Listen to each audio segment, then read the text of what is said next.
Mga kaibigan, mao ning sitwasyon karon no sa Tagum City here in Pagsabangan, no, makikita ninyo. Yan, ulan na pud kaayo. Grabe ang baha. Di na maagyan halos. So, naapod mi diri karon. Grabe ka ano. So 10% na lang ang ato ang baterya. Wala na, tubo na pagyud. Na paon sige na po na. So naatay amphibian diri. Nanunuan.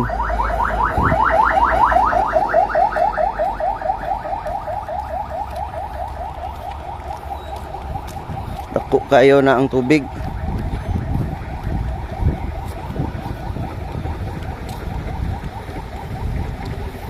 So mao ni sitwasyon, nahugmak ang pader sa Pagsabangan High School, no, ning gilid yun sa sapa, ang gilid sa Saog River. That is Saog, and then Libuganon ang sa Tumoy, no, yung dulo. Wala na, nasa Diyos na lang ang awa nito mga kaibigan.